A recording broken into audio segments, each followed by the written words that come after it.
And he said, did you get my cat? And I said, I can't get your cat, Duke. I said, you know, when you go out and you call, kitty, kitty, kitty, kitty, kitty, kitty. I couldn't get the cat. And he said, well, I'll get this son of a bitch. And he sashays over and he stops and he goes, all here, kitty, kitty, kitty, kitty. All here, kitty, kitty, kitty, kitty.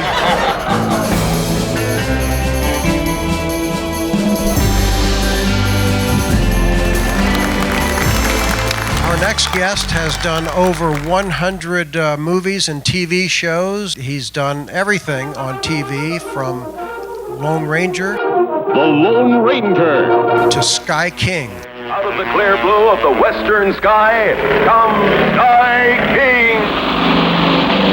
To Lawman, to Bronco, to Branded, to The Rebel, to High Chaparral. He got a pitchfork in his gut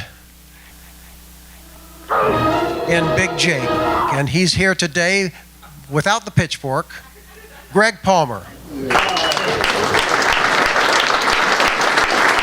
This man can even sound like Duke.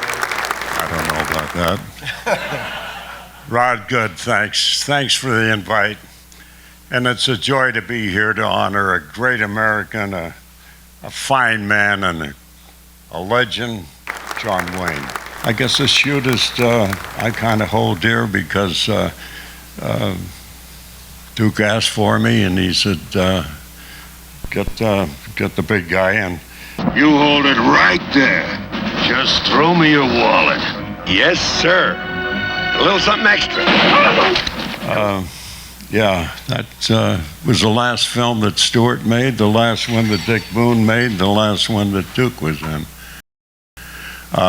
I do have favorites. I like She Wore a Yellow Ribbon. I enjoyed The Searchers, Three Godfathers, on and on. Rio Grande, you know. You're just a fan like all of us, Greg. Yeah, yeah. Yeah, I've been shot around, I think, with Duke. I've tried to, let's see, he got me with a pitchfork and he's knocked me down a couple times and I've tried to shoot him, but those are happy memories, you know. And you look back at Bob Steele and some of those that were my heroes, and, you know, yeah. That actually happened one time. I was doing with Audie Murphy, called him South, and I was being made up, and in came Bob Steele, and I jumped off, and he said, wait a minute, I'm not through. They wanted to put some crow stuff on your eyes to look like you've been out in the sun. And they said, oh, you get Mr. Steele first, you know. But they worked together over at Review. Republic. Republic there. Boy, he's got all the answers. This is a smart. It was like a lucky guess. Yeah, and I think that Duke at one time was singing Sam. Singing Sandy. Sandy, was it? Lace up your guns, outlaw, and cinch 'em on tight. There'll be blood a-running in town before night. There'll be guns a-blazing, singing with light. Why, that's Singing Sandy. Tonight you'll be drinking your Most drink. notorious gunman since Billy the Kid. You'll never handle guns again, Morgan. I don't think he enjoyed that role at all. Yeah. Did you play chess with Duke too? Oh, there was, yeah, in the morning, that was interesting. He'd say, you play chess? Yeah, I play chess. That's why you did 6 movies with him. Well, I guess so. But it was interesting. He could play chess with you and still watch and see. As a matter of fact, he'd call over and he'd ask Bill Clothier, or he'd ask the director, now, you're going to cover that shot. Oh, yeah. What size lens do you have on there, and so forth. He was alert about everything that went on. You know, I tell actors as they start out, the 2 people you want to make friends with in the business is the wardrobe man, because you're going to get your clothes and warm jackets if you're out on location. The other is the catering service. It's just a joy to kind of reminisce about having worked in 6 films with Duke. I lucked out on that. And those would be the Comancheros, The Undefeated, Chisholm, Andy Finnety's film, Rio Lobo, the shootist, and of course, Big Jake. Now, Ethan was in Big Jake, too. Oh, yeah. Yeah, I had scenes with Ethan. I also, one day I'll never forget, as I recollect now, Josh McLaughlin was on the set, and they were sitting there, and I walked up, and I said, hey, you guys ever spit watermelon seeds? What's that? And I went over, and I took a watermelon off the truck there, and I cut it in half, and I was showing him how to spit these watermelon seeds. And all of a sudden, Ethan's looking at me, and he goes like this, and Josh goes up. You could feel Duke when he walked up behind you. He had that aura, believe me. And he said, he looked down, and he said, well, what are you doing? I said, oh, Dad, he said, he's teaching us how to spit watermelon seeds. Uh-huh. And that little smile as he recollected as he as a kid would spit them and walk off. You know, people have asked me, they said, you know, Greg, how'd you get started working with Duke? And that's an interesting question. I never thought as a kid, San Francisco, Fox Theater, I would see Wayne. I told him I started out taking care of his cat. They said, you what? I said, I took care of his cat.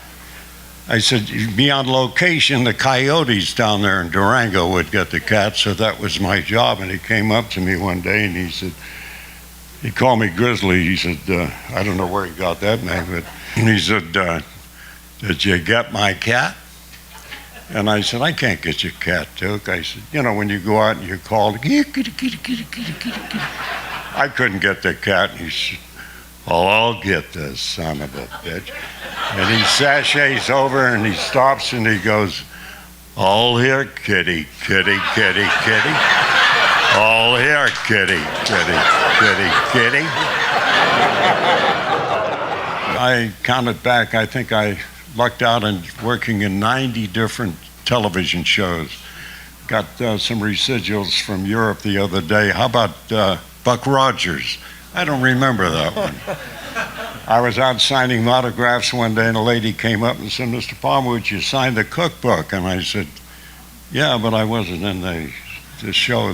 Oh, yes, you were. And she opened up the cover and there was my credit there and it was Blondie. But, you know, in the days when I started out in the 50s, it was better than it is today because there weren't that many people working. And you would go to the commissary, you'd be sitting in there, and they'd look over, and there's Rob over there. Hey, he'd be right for the part of so, and you'd go from one to the other. For an example, if you went to UI, let's say you did Wagon Train, Shotgun Slade, Virginian, Deputy, the shoot, whatever, and on it would go. And then you would leave and go over to Warner Brothers and Surfside 6, Roaring 20s, this and that.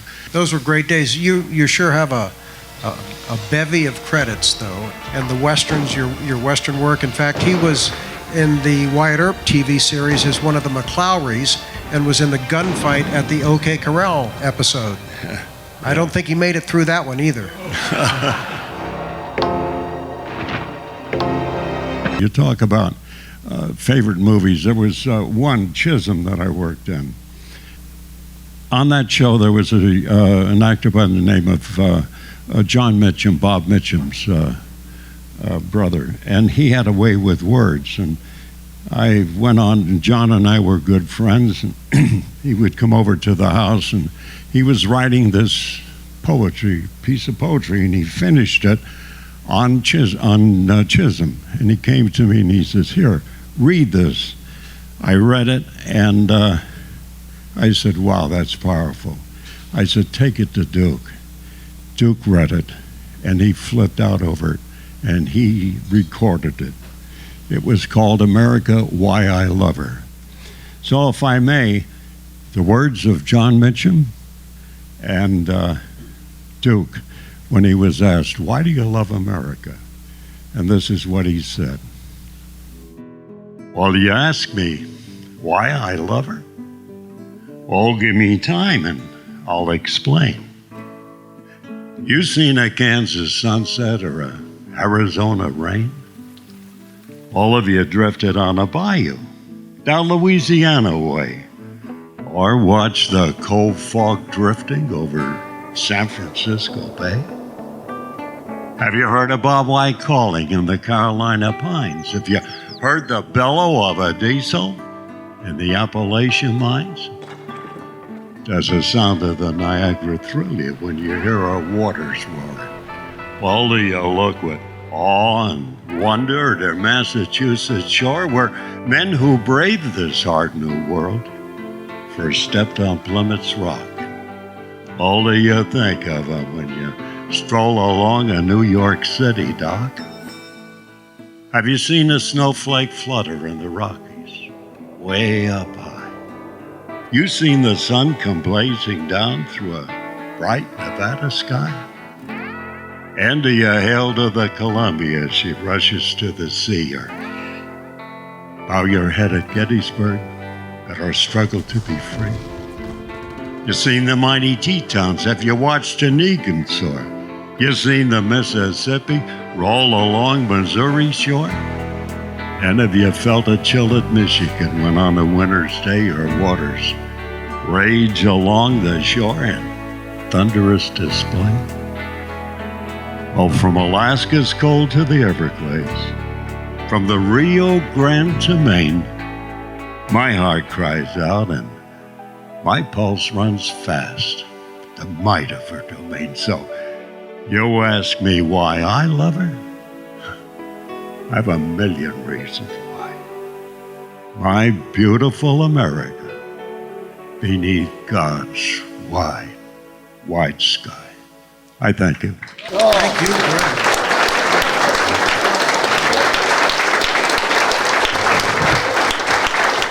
John Mitchum's daughter, Cindy, has been putting together a group of his poetry. And that particular one that Greg just recited was on the album America Why I Love Her, and in the new recording Robert Duvall does that.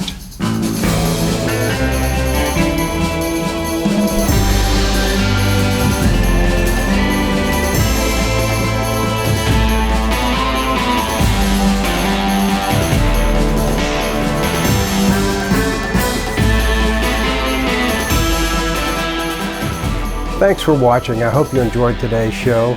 We sure enjoy bringing them to you. If you like it, subscribe, share, and ring that bell, because if you ring that bell, you'll be notified when our next episode is going to appear. We do post them every Sunday morning. We've been doing it for over 7 years. I'm going to catch my breath and do another one. See you next time.